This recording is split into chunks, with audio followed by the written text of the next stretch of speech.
My YouTube family, जय माता दी। नवरात्र व्रत करने का क्या फल है, यह मैं आपको बताना चाहती हूँ। श्री व्यास जी कहते हैं, चैत और अश्विनी के पवित्र महीने में भक्ति पूर्वक यह पूजा और व्रत करनी चाहिए। अमावस्या के दिन ही सारा सामग्री व्यवस्था कर लेनी चाहिए जो व्रत रखना चाहते हैं, और ब्राह्मणों को भी रखना चाहिए पाठ करने के लिए। नवरात्रों में जो भी आप पाठ कराना चाहें, जैसे कि सतचंडी, सहस्त्र चंडी मंत्रों का जाप है, या श्री दुर्गा सप्तशती माता जी का पाठ है, इसमें भी कुछ नियम हैं। जैसे कि या तो आप एक ब्राह्मण रखिए, या 3 ब्राह्मण, या 5 ब्राह्मण, या फिर 11 ब्राह्मण आप रख के पूजा पाठ विधि से करवा सकते हो। दान दक्षिणा इस तरीके से ब्राह्मण को देना चाहिए ताकि वो प्रसन्न हो जाएं और आशीर्वाद दें हम सभी को।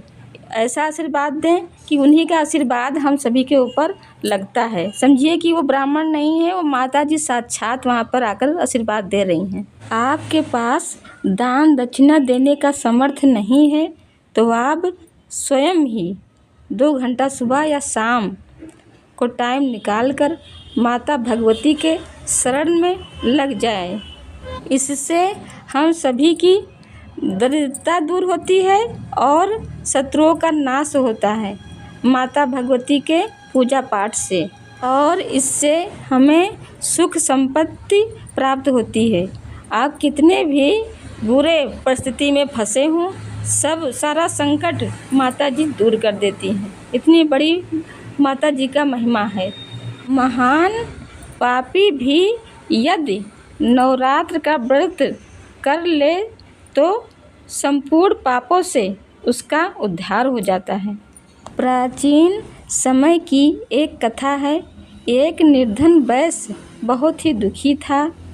राजन कौशल देश के एक सज्जन व्यक्ति ने उनका विवाह कर दिया था।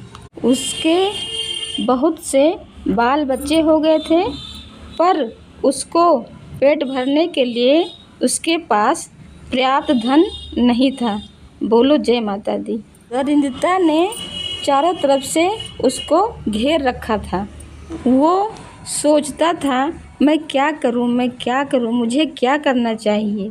उसके जीवन में बहुत सारे दुख थे। तब किसी ब्राह्मण के पास जाकर उसने पूछा, हे ब्राह्मण देवता, आप मुझ पर कृपा करके बताइए कि मेरी दरिद्रता कैसे दूर हो सकती है। मेरी छोटी छोटी बच्ची हैं और छोटे छोटे बच्चे हैं जो भोजन के लिए हमेशा तरसते रहते हैं। मैं उनको किस तरीके से सुख पहुंचा सकता हूं? कुछ तो मेरे ऊपर कृपा करो, कुछ तो बताओ ब्राह्मण जी। बोलो जय माता दी। हे भक्ति महान भाव, अगर आप चाहते हो कि जीवन की दरिद्रता आपके जीवन से समाप्त हो जाए तो आपको नवरात्रि का व्रत करना चाहिए।